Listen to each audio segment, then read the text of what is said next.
ఆంధ్రప్రదేశ్లో ఎన్నికలు సమీపిస్తున్న వేళ మరోసారి అధికారమే లక్ష్యంగా వైసీపీ అధినేత జగన్ పావులు కదుపుతున్నారు. దీనిలో భాగంగానే వైనాట్ 175 అన్న నినాదంతో ముందుకు సాగుతున్నారు. సర్వేల్లో ప్రజల్లో బలమున్న నేతలకే టికెట్లు కేటాయించారు జగన్. దాదాపు 50 మంది సిట్టింగ్ ఎమ్మెల్యేలకు టికెట్ నిరాకరించి సంచలనం సృష్టించారు. అందులో మరికొందరికి ప్రాంతాలను మార్చి టికెట్ కేటాయించడం జరిగింది. ఇక మరోవైపు జగన్ ఓటమే లక్ష్యంగా ప్రతిపక్షాలు కూటమి ఏర్పడగా ఎన్ని పార్టీలు కలిసి వచ్చినా వైసీపీదే గెలుపు అని పార్టీ అధినేత జగన్ ధీమా వ్యక్తం చేస్తున్నారు. వచ్చే ఎన్నికల్లో గెలుపు కోసం తమ దగ్గరున్న అన్ని అస్త్రాలను బయటకు తీస్తుంది అధికార పార్టీ. వచ్చే ఎన్నికల్లో గెలిపే లక్ష్యంగా వైసీపీ అధినేత ప్రణాళికలు రచిస్తున్నారు.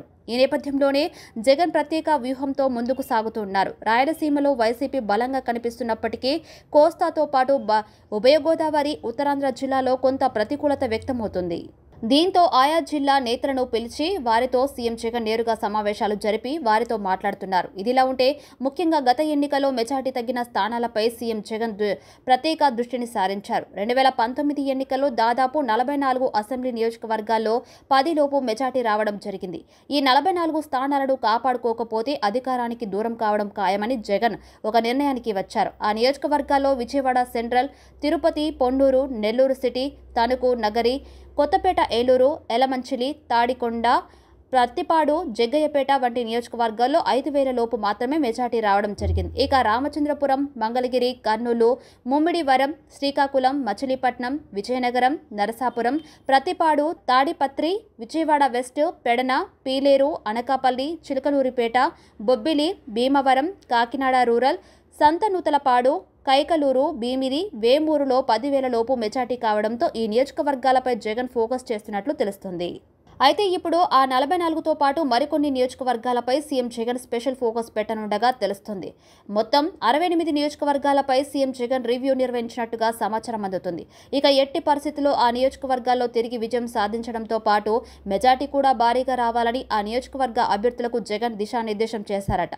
అయితే ఇప్పటికే దీనిపై నియోజకవర్గ పరిశీలకులతో మాట్లాడిన సీఎం జగన్ అక్కడ చేపట్టాల్సిన కార్యక్రమాలతో పాటుగా పార్టీ బలోపేతం చేయడానికి సంబంధించిన అంశాల గురించి వారితో చర్చించినట్టుగా తెలుస్తుంది. ఇదిలా ఉండగా గత టీడీపీ ప్రభుత్వ హయాంలో 200 నుంచి 1,000 రూపాయలకు పెరిగిన సామాజిక పెన్షన్లు ఆ తర్వాత 2,000కు చేరుకున్నాయి. గత ఎన్నికల వేళ 3,000 ఇస్తామని చంద్రబాబు హామీ ఇచ్చినా జనం నమ్మలేదు. అయితే అదే 3,000 ఇస్తామని చెప్పిన జగన్ను నమ్మి ఓటు వేశారు. కానీ ఆ 3,000 విడతల వారీగా పెంచుతానని తాను చెప్పానన్న జగన్ ఈ 5 ఏళ్లలో దాన్ని పెంచారు. అయితే ఇప్పుడు మరోసారి ఎన్నికల వేళ చంద్రబాబు తాను గెలిస్తే పెన్షన్లను 4,000కు పెంచుతానని నిన్న తన సొంత నియోజకవర్గం కుప్పంలో ఓటర్లకు హామీ ఇచ్చారు.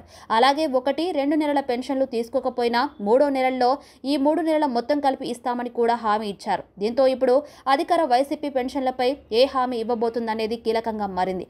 ఎందుకంటే 4,000 ఇస్తామంటే చంద్రబాబు కూడా అదే చెప్తున్నాడుగా అంటారు. మరి జగన్ ఏం చెబుతున్నారో తెలియాల్సి ఉంది.